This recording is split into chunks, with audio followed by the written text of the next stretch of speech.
दिल्ली के model town में स्थित महेंद्रू एन्क्लेव में अवैध रूप से बनाई जा रही एक बिल्डिंग अचानक से भर भराकर गिर गई। दरअसल आपको बता दें कि ये बिल्डिंग एमसीडी द्वारा कम्युनिटी हॉल के तौर पर बनाई गई थी, जिसमें लोग अपना छोटा मोटा फंक्शन कर सके। लेकिन एमसीडी प्रशासन और लोकल पुलिस द्वारा 60 गार्ड से एक बिल्डर द्वारा इसे अवैध तरह से कब्जा लिया जाता है और इसमें फ्लैट्स बनाने का काम शुरू हो जाता है। अब बिल्डर द्वारा अवैध रूप से बनाई जा रही बिल्डिंग अचानक से भर भरा के गिर गई और इस घटना में एक मजदूर की मौत तो वहीं 3 मजदूर गंभीर रूप से घायल हो गए। फिलहाल इस घटना को लेकर इलाके के विधायक और एमसीडी पर कई गंभीर सवाल खड़े किए जा रहे हैं कि आखिर इन मजदूरों का क्या कसूर था जो इस घटना में मारे गए। हमारे पंजाब केसरी के संवाददाता देर रात मौके पर पहुंचे और वहां की ताजा हालत दिखाई। देखिए एक खास रिपोर्ट। इस वक्त हम मौजूद हैं मॉडल टाउन के महेंद्रू एन्क्लेव इलाके में और यहाँ पर मैं तस्वीरों के माध्यम से आपको दिखाना चाहूँगा कि यहाँ पे एक बिल्डिंग थी और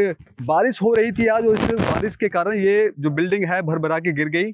आपको बता दें कि बताया जो जा रहा है कि इस बिल्डिंग के अंदर एक व्यक्ति की दबकर के मौत हो गई है, वहीं 3 से 4 जो लोग हैं वो घायल हो गए हैं गंभीर रूप से, जिनको नज़दीकी अस्पताल में भर्ती करवा दिया गया है। आपको बता दें कि इस इलाके में हम आज से लगभग 3 से 4 साल पहले आए थे और इस बिल्डिंग में अवैध तरीके से ये निर्माण किया जा रहा था और अब लगभग 2 साल बाद जब हम फिर से वापस आए तो ये बिल्डिंग गिर चुकी है। हालांकि इस बात की जो जानकारी है, जो यहाँ के जो शासन प्रशासन की अगर बात की जाए, एमसीडी की बात की जाए तो उसको भी इस बात की जानकारी ठीक नहीं थी। ये भी बड़ा सवाल है और इस तरह से अवैध तरीके से निर्माण चल रहा था।